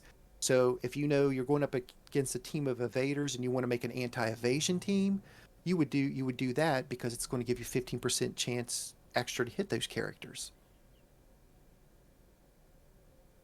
So that's where I said you have this nice way of customizing your character. You're not just set with a template. This is all you get, and it can never change. Right. Okay. So they cannot do, their characters still cannot do things that they're not supposed to do, but the customization is like they're gonna be better at doing certain things based on what you choose here. Okay. Right. And Okay. and they can empower other things. Like for one more example, like the alpha ability, believe it is one, two, three, four, the fifth one over where it has a sword going into a heart. The Yeah, Mm-hmm. the red ones, Yep. the sword going into the heart. The next to last one, that is called internal damage, and it has the ability of when attacking someone that has a wound, which is my version of debuff. It has a chance to add an extra minus 5% damage and increase the turn count of that wound by one. So that's good if you have a wound based character. But if you don't have a wound based character, it's not going to do you any good. It's gonna So be that's why I'm saying you basically have to useless. think Yeah. it out. Yeah. Gotcha. But if you have someone on your team that can slash with a sword and put a wound on someone and they're bleeding out, you put this on your character because you want to team them up. Maybe you have a low level character like a beta character that you're bringing in or an alpha character. You can give them this skill if you want to team them up with someone Right. for some synergy and add that extra damage every time. Oh, I'm going to increase that wound another round, plus add 5% more to it damage. So there's a lot more synergy and a lot more strategy to this. Okay. You put a lot of thought into this because this is going to make this game real deep. I'm trying. I tried. I told you it was my dream game. I've been working off and on ideas, concepts, for a few years now. I mean, I've had to go in there and every single thing you see, I've done myself. I've hand drawn everything. I've modeled everything, sculpted, textured, retopologized, came up with the move sets, the programming.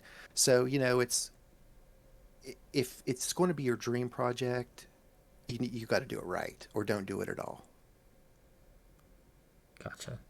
And then also, I think since you have like your dimensions, you don't have to be bound by a specific art style because when you get busy, you may even outsource some of the artwork for to others, right? And then certain dimensions may have a completely different look than others, right? Right. That's a great possibility. I want to try my best to keep it in house the best I can. But if I would have, if it starts getting bigger and there's more demand for more things added, and I'm not able to keep up with it, uh, that that's definitely in the cards. Gotcha. Of course, yeah. It's when you start out, yeah, you do everything yourself first, and then who knows, this might blow up, right? And then Yeah.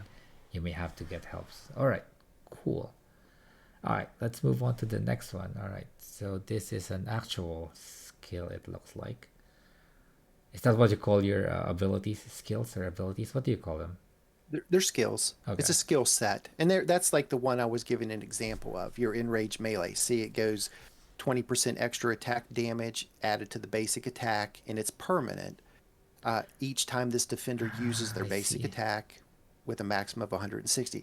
And it's a mythical, and it will cost you 600 skill tokens for that. Gotcha. Oh, I assume if you click on the previous screen, you're gonna get into this and you're gonna see the details and what they are. Exactly, for every one, yes. Gotcha. Okay. This is just one pop-up. Every time you click on any of those items, You're this gonna see menu a will pop up. yeah. You're gonna get an explanation of what that is. All right. Awesome. Okay. Cool. All right. And now, okay, what is a power stone?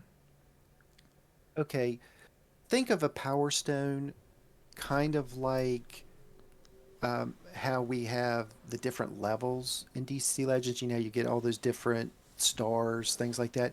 But these actually serve a purpose. Since I don't have rank one, rank two, rank three like that, this is just how they're being upgraded instead of like the ranking structure. You have your normal level that you go through, your character level, but your alpha stone, for example, it gives you 1% stat boost on those five abilities. So Oh, I just one of see. those, okay? And you can have a maximum of five of those. Then when you reach the next level and become an omega level, then you can start getting your omega stones, which will give 2% more, a maximum of 10% stat boost on those five items. So now you've got up to 15 if you have those all maxed out.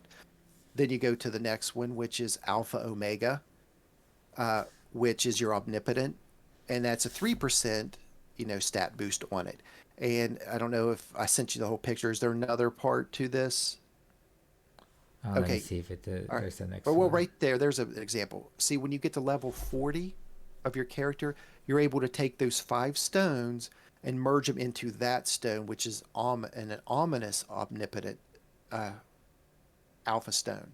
And that just means now you only have to have that one stone, and it has the ability of all those five in your arsenal. So you don't have five, five, five. It's just one stone, and there's no cost for that. It's just that means you've made it to level 40. You've already collected your five stones. Now those five stones will merge into this one stone and be in like it's like a crown over top your character, where you have an ominous alpha stone, an ominous omega, and an ominous omnipotent stone. And when you get those three, that means you're the top dog. You can't get any higher. Gotcha. But it's going to be the same for everyone, right? There's no Yes, these customization will. here. Okay. Yes, no, these are well. I mean, Non-customizable. We're all gonna have the right? same base stats. Okay. You have to win these stones or acquire them in the game somehow to be able to get to those levels. So, like the last one, is there one more picture of this one that I sent you? Maybe if I didn't, Maybe not. I don't think you okay, did. okay. So, for example, the last one, um, when you get everything, it would be a myth. You get a mythical bonus. So, if you have an ominous stone of all three of them, Alpha, Omega, and Omnipotent, then you get an extra 20% at level 100 of your character, maxing them. So you have a final stat boost total of a plus 50% to your character. So that's a huge one. It's like it's RB5 in your character basically. Right, right. That was just gonna point it out. Yeah. But your character and my character is gonna be the same, right? At level If 40 you or if you if you chose no skills and yeah, you yeah, just yeah. went from Right. all the way up and just did these stones, they would be exactly See the same. identical. It's the skills is the only thing that sets them apart. Gotcha, gotcha. Okay, cool. All right, that part is clear.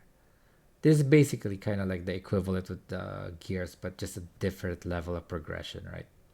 Yes. All right, excellent. Okay, I think this one's pretty straightforward. All right, so now this seems like an example of a actual skill or an ability. You said Yeah. this is a skill, right? Yeah, this is Vengeance of Apep. This is like my character's first ability. And so at the top, it's telling you it's a single target 3-hit attack. Uh, Hits matter in the game. Each hit does a specific amount of damage and can be boosted or reduced depending on your buffs or debuffs. Some bosses might require so many hits before they drop a shield or something like that, or you take out an enemy in front of them. So there's going to be some strategic value to that as well. So that's why I will have, if it's single target, AoE target, how many attacks they do, things like that. And then it just goes through and it's telling you what the base ability is. So you're going to start off with a 50% chance to apply one poison with three that does minus 3% health, minus 2% focus, and minus 2% evasion. It's a poison. It should do more than just take health away. It should affect your attributes as well. So that's why those are added. And these are just abilities. And here's what I was saying, like you can see level 2 is at plus 20% chance to apply it because you only have a certain percentage to apply that, and each ability gives you greater, and eventually you might have characters that has a complete 100% chance to apply, and or a can't miss apply for a buff or debuff, and that's where I was telling you the can't miss part would come in.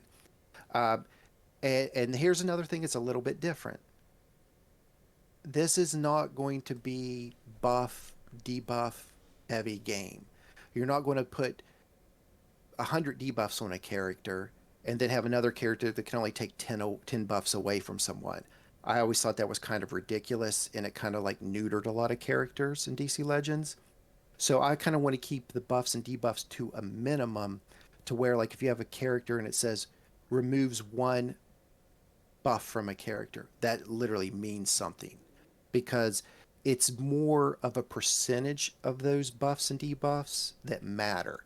So, like, if I go to apply something to you, it's not I apply one poison, it does 3%, and then I level it up. Now I can do two poisons that do six, 3 and 3. No, Now I can do three poisons that do 3, 3, and 3. It's going to no, be, no, I do one still that one does poison, but it's 9. just more potent. Exactly. And that's how I want to do it. So we don't have screenfuls of debuffs, disease, 50 diseases on a character. It's one, and you have the ability, oh, all I have to do is purge that one, and I won't bleed out or, disease out or something like that. I'm trying to make it the most well balanced as I can, and it's the system I came up with. And I've been running the scenarios through basically text based, so I can see the data being spit back out to me, and this seems like the most effective way to keep it really Oh my god. more level and even. You just mentioned something that I completely forgot, but uh, so if you're capturing what's happening in the backend from text, are you gonna save that data? So with let's say we have like you don't have to implement this right away, but so let's For say, hackers. well, that's one. I mean, I'm sure you can prevent that, and you don't have to see the log. Replay feature. Yes, you nailed it. So I thought about it, and implementing a replay feature is actually a lot more simplistic than you would think, because what you have to do is when I go to attack, inside of you just have to create an array and say this character chose this yeah, ability, exactly. hit this, did this much damage. And then Yep. you just go back and you just start those characters and you say, attack this one, do this move, put Mm-hmm. this much damage automatically. Yes, that is possible. It's not going to be right away, and I've got to see how much servers are going to cost me because that has to be saved to the Right, server. because you need to know how much data it's text, but still they add up. I get Right. that, but that would be something cool to have, right? Because you've haven't you wondered like how the heck this guy beat me? Yes. What the heck Yeah. happened? And I also, thought if there are about that a bugs, lot. if you Yeah. also have bugs, it'll help you replicate it. Hmm.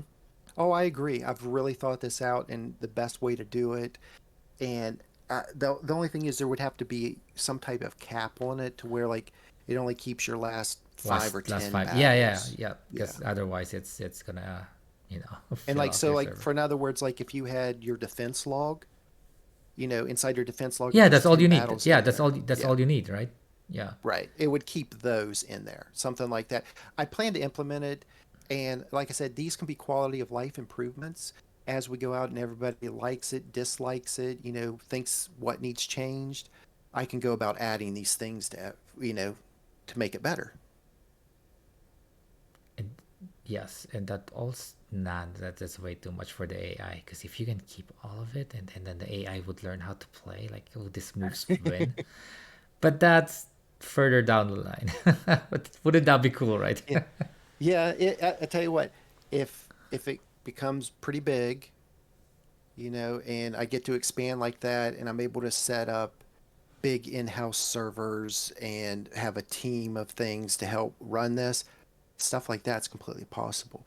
But no matter how big or how small this is, I'm not going to change who I am. So I'm going to reach out to you guys. I want to have this fun with you guys on this journey. That I mean, or I wouldn't be doing it. I would just be putting out a game and selling it for straight outright prices or jacking things up if it was for money. It's not, it's for the community. Well, you have to balance the two. You need to make it fun, Right, but also make it worth your while. So, right, right.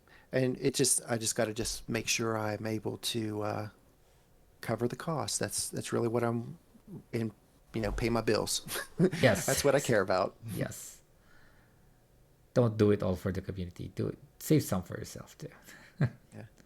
All right. This is what. Okay. When I looked at this, I was like, okay, this is cool. I wonder what you have planned for this, because Okay. it's kind of like you married DC Legends with heroes and villains just to make Witty happy. This was I have screenshot. I actually this game's done. This was actually made 6 months before Heroes and Said Villains villains ever came even out. came Yeah, out. Yeah. I believe I you, because it you can't just like get ideas and then like, oh, this is new and I'll add it. right. Okay. There's going to be multiple of these. This is what's kind of cool about the game. Okay. Let's just say you went and you did a big raid grinding session. There won't be any raids like DC Legends where you have to spend your whole entire weekend. You don't have to worry about stuff like that. I have different implementations of raids that is going to be more time friendly and more valuable for you to do than sit there and tap your phone on auto all day long. But anyway, let's just say you did your battles and you're like, man, I just don't feel like doing PvP today, but these characters need, or PvE, these characters need level up. I need more abilities. So you can get these things called play tokens. And that's what's up in the left hand corner where it says 75 and has that little token. Think of those as like, I don't know if you guys ever went to an arcade that has a bunch of arcade machines and you would go get tokens out of the Mm-hmm. machine and you could use those tokens to play all those video games. Yep. My game is going to have a bunch of mini video games that you can play as a stress reliever, time killer, but gives you things you need Oh, in the this is game. So you awesome. can, I don't yeah. need Bejeweled anymore. If I'm like do want to do something My mindless, I can my just. wife plays this every night. Every night she loves this game. But as you can see on the left hand side, you have all your affinity power gems and you have your quasi gems. That bottom one, the multicolor, is your main game in king currency. That's what you're going to use to buy everything in the store shop with. One currency buys everything. The other ones are your affinities. You can see the leaf, moon, the gear, and the swirl on all of those.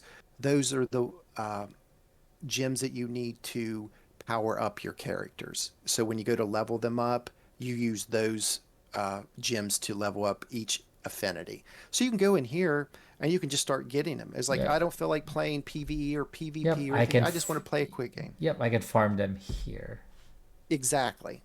And I'm going to release a new mini game probably every few months, whenever I get the extra time. So it's going to have a mini arcade, like a relax, section, like an R&R section, where you can go and just play some mini games all day and farm stuff, by doing that. So you're not just bound to one genre. It's like I said, it's all my games in one. So you get to play different things. Right. I can play this mindlessly if I wanna just a small Mhm. stress reliever, but at the same time I am progressing through my game. Exactly. It gives you, it's not pointless. There's a point to play it. I like it. Actually, I love it. This is awesome. And I have two done or two completed so far. I have the match affinity stones here, and I have the memory game as well. Yep, there it is. I Okay, so this is your classic match. Here's where you can get all those potions for free. You don't have to buy anything. You can go in here, and if you're split. able to match them over there where it says bonus board clear, you're going to get that special item, and that's random every time you play the game. And those are the ones that you have to build up a lot of potions to be able to make those. But this is where your alchemy place comes in, to where you can get those extra items in your game to, get that little extra edge in battle. You know what I want? You should make Wordle, and then I can just play this game all the time. That's my morning Well, routine. the mini games they're just going to be limited to just like a one stage like mini type game. Uh, Gotcha. because I don't want to invest all my time into creating all these mini games when the main game itself has a lot more story to develop, a lot more characters, things like that. These are just like stress Right. Yeah. relievers, but The simple yeah. games, right? That shouldn't take too Yeah, much of your exactly. time. Yes. Yeah, I have I think 10 that I have being developed right now.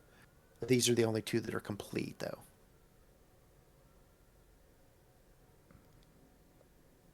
I love it.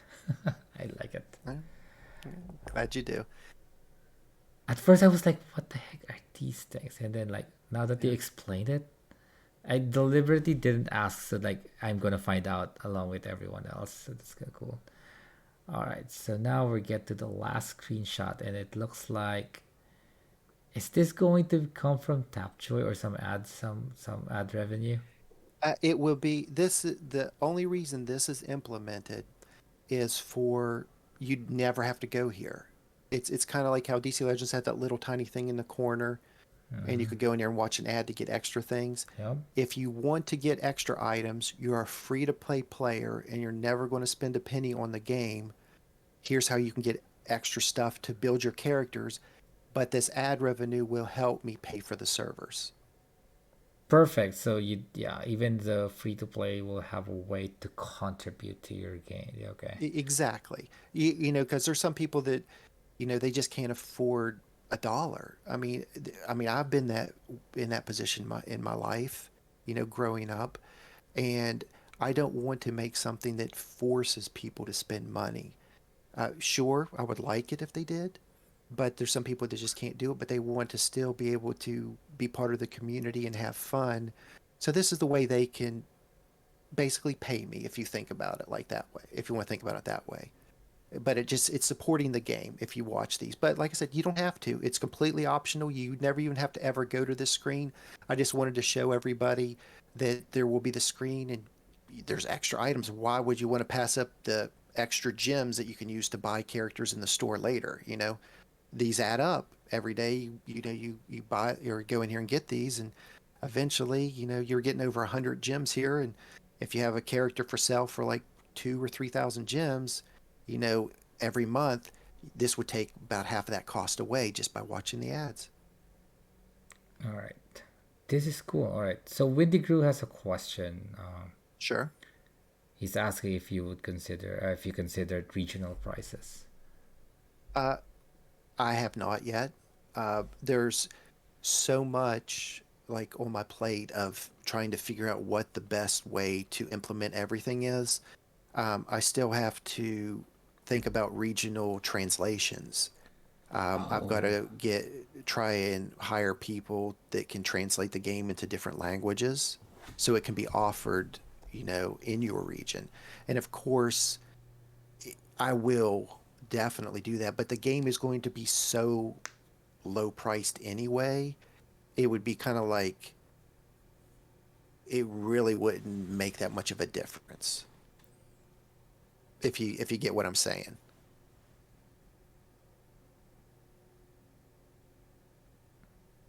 I mean, if you're going into a game like DC Legends, for example, and you see 99.99 for a character, and you go to another region and it's 79.99, because they just have a different price scheme. That's a big difference. But if you go in and you see a character that's only $29 or $19, that's really not that huge of a cost compared to other games out there. Once it's up and you guys see the pricing, you'll see what I'm talking about. It's going to be as fair as I possibly can make it.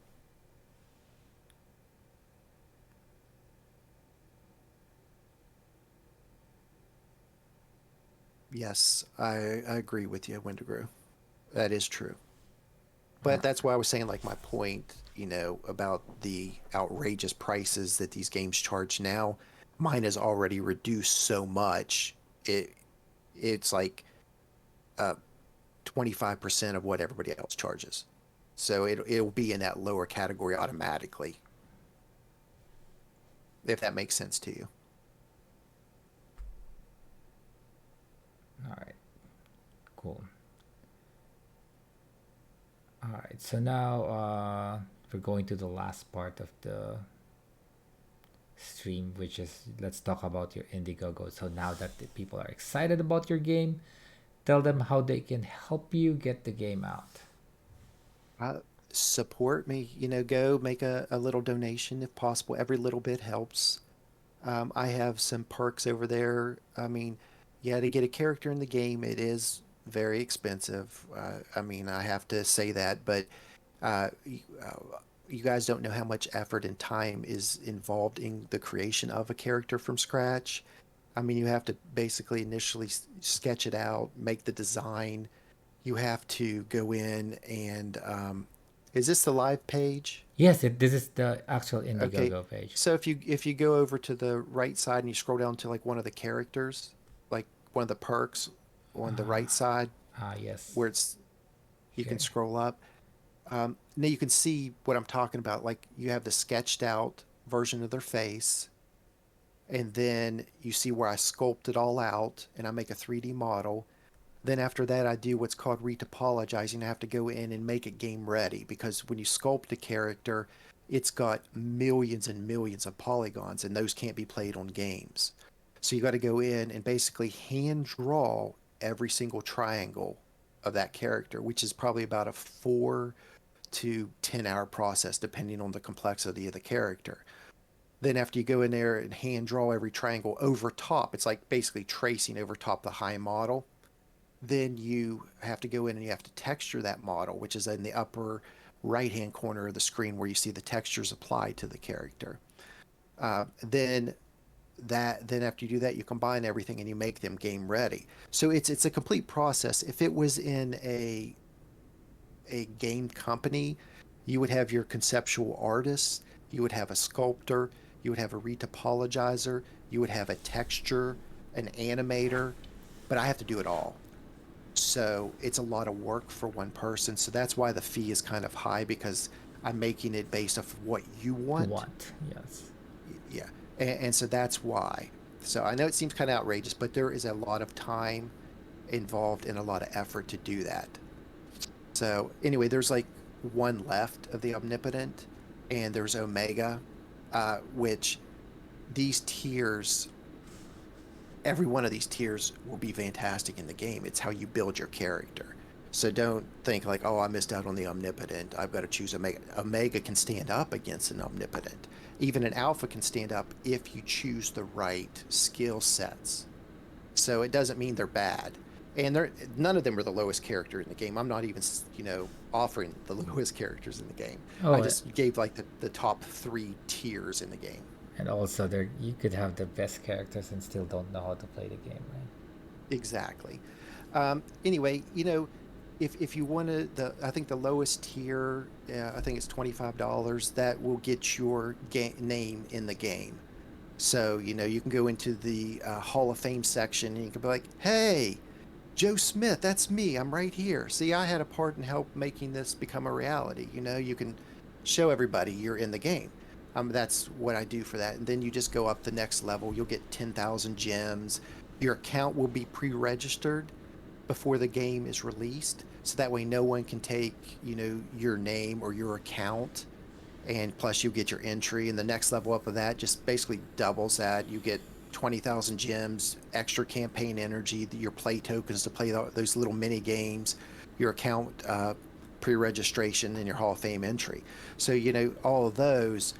If you have a specific character, like I'm coming in and I'm Retmus and I want to be part of this game, I want to make sure no one steals my name Retmus, because there can only be one name in the database with that.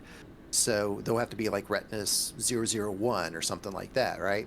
So you want to get your account pre-registered. But if you can't afford any of that, you just want to give. I don't know what the minimum amount is. I think the minimum's $10 at the top. I'm not sure. Uh, It says 25, but no, I mean you can scroll up.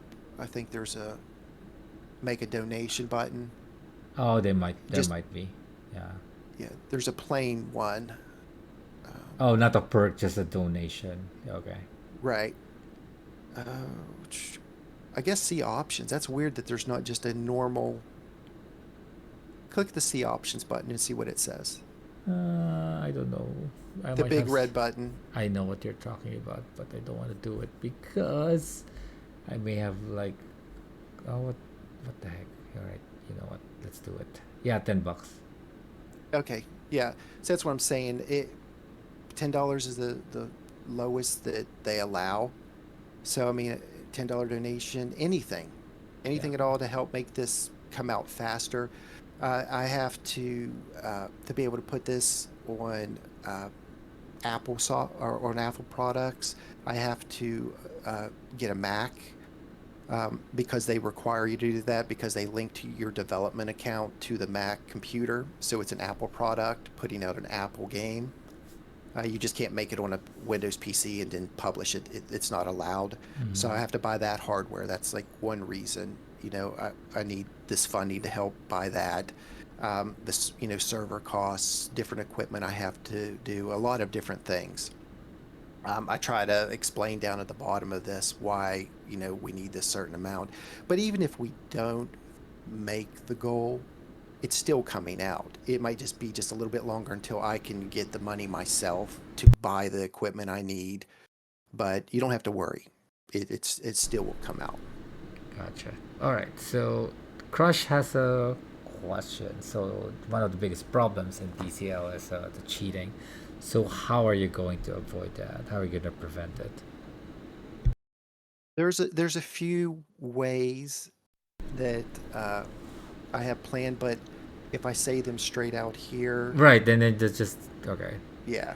Okay. Uh, So, well, put it this way, I have a few different ways that I'm going to try and prevent this. Uh, one, we talked about it earlier. Eventually, we're going to have maybe a playback feature. Like if you look in your thing and you have a team of like level 10 players and they beat your level 90 characters, that's not going to happen. So it will, I will have like those characters where I can go into the database. You just hit the report player button or something like that. Then it'll trigger something on my side saying, oh, this person's mm, being accused of this. Then I can just literally go in and look at the data real fast, yeah, see what's going or on. just Yeah. have, yeah, or just have the an algorithm go in and say, oh, this much, this much, this much. Up, there's no way this character at this level can produce this much damage. Then that will inform it, and that can be an automatic ban. or an automatic like ban until further, proof that you didn't cheat comes in or something like that. I do not want any cheating. It's already, trying to make it as community friendly as I can possibly, and it's not going to break your bank or take all the money out of your wallet. So I don't know why you want to cheat anyway, but there's people out there that just want to Oh, do it so they're number one. or someone just people just want to see the world burn. Yeah, right. So I'm going to try there's a few ways I think I can accomplish it and make it work because all characters have a level cap of what they can do at a certain ability, no matter what.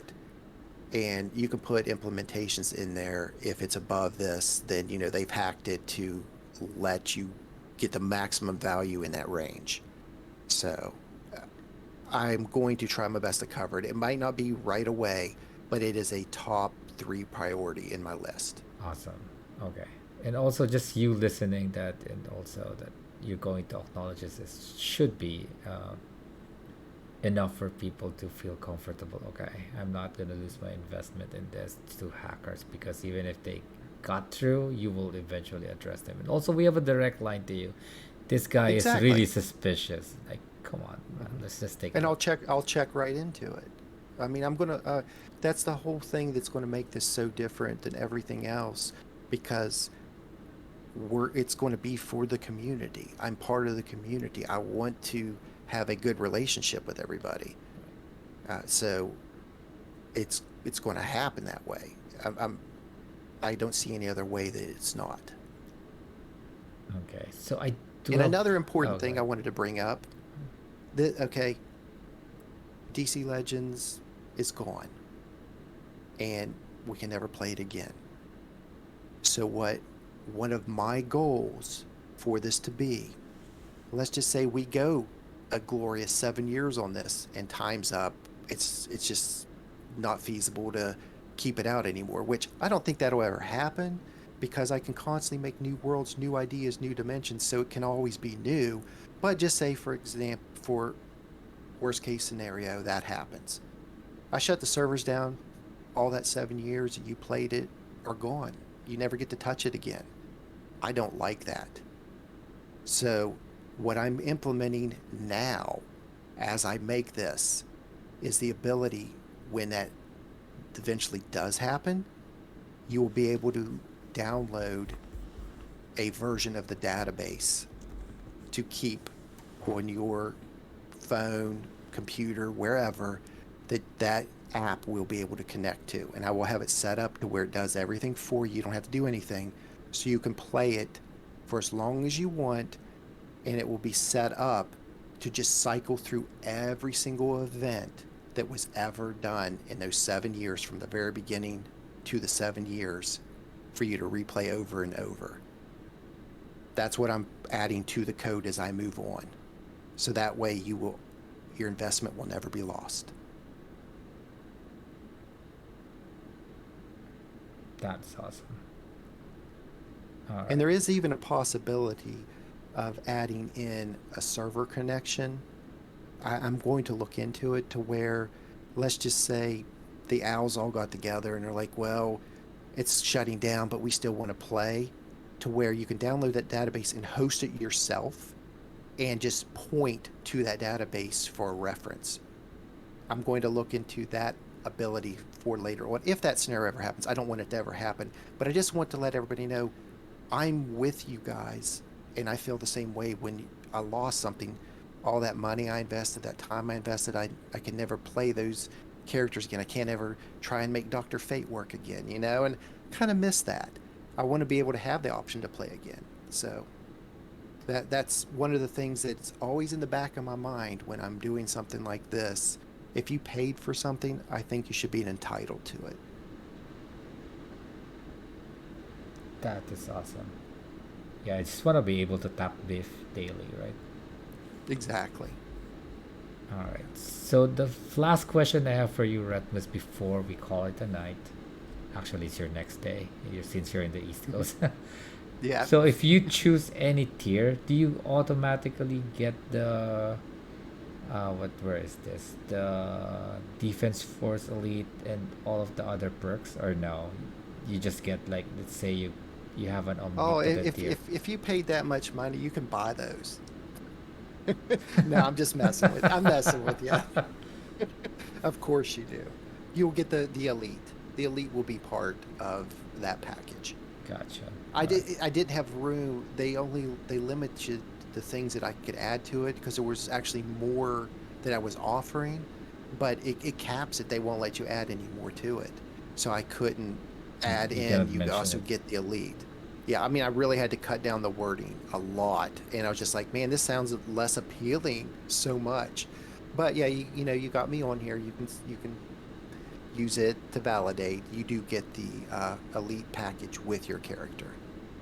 Awesomeness. Crush, yes, we there is one. There Oh, is. there'll be promo codes as well. I'm implementing a promo code system. So like if M4 is doing a stream or Atlantis After Dark or WROL or someone like that, anybody, uh, I'll give them a special code. And you have to listen to their podcast and they'll reveal that code and it's going to give you free items in the game. So we'll have that as a little incentive to go out and listen to the other things, support people, and have some fun and get free stuff. Who doesn't like free stuff? Awesome. All right. So, Retpmus, you got me excited. I know it's coming, but now that I have more details on it, I'm a little Yeah, bit more excited. So, yeah. That's the only bad thing about it. It's that hurry up and wait. so Because for there's just, there's so much to do, but I'm working on it. I'm banging away at it, man. all right, all right. Hopefully, some of those donations help get that Yes, map they do. up. I mean, even what I've got now is going to help out greatly. It's enough to get some of the core components I need right away. So, I mean, of course, I want to make my goal. I mean, please help if you can. It's greatly appreciated. All right. Okay. So everyone, hopefully you get a lot more clarity if you've already heard about this, and if it's your first time, I hope you get excited about a game that can, you know, I know it DCL is like your first girlfriend that you never really forget, your first love. But hopefully this one is the game that you will eventually marry because it's not gonna die or not gonna break up with us. Not just gonna dump us one day after 7 years. There's no I bitterness appreciate the whatsoever. time. I Of appreciate course. everybody that's still on here and everybody that's tuned in for giving me your time so I can help explain it a little bit and you can help pass on the word. That will help out greatly. Maybe share the link to other people or other Discord channels or Reddit channels or whatever, you think that someone else might be interested in it. That would greatly help out as well. If you can't donate anything, donate, you know, 10 seconds of your time and clicking a link and pasting it somewhere for me. That would be grateful, or I would be grateful. All right. I'll do what I can to spread the word. And Ratmus, thank you for giving us some hope that there's going to be something that's going to bring the community again together. Because it's such a Oh, great community. It's not just the game, right? It's if we right, can have those same people again, right. playing the same game, would be awesome. Yeah. And that's really what it's at heart, that's really what it's all about. It really is. I mean, I mean, I do want to, say maybe we'll have contests and stuff too. Like who can create the best new dimension, and you Mm. just like give a theme and like what you think should be in it, and maybe that'll become a reality. We can do things like that since it's community based. We want to make things that you guys want, not just what I like. But I know there's so many people that love King Arthur and love supernatural characters and superheroes, so I can't go wrong with those first three as the beginning. All right. I'm going to tell you now that I am a big fan of Japanese medieval culture, samurai culture. Ooh, awesome. So am I. So am I. There you I'm go. a I'm a master in a few different martial arts. All right. Oh, awesome. All right. So I guess we can agree on what the fourth Did I mention my meet? All right. So I will let you go. It's late in the East Coast, and everyone, thank you for like staying with us, and then also help spread the word, like Retmus says. All right. So Retmus, thank you for joining, and then we'll try and see if we can get this heard throughout the DCL community and beyond. All right. Thanks, everyone. Have a great rest of your evening. All right. And for Retmus out.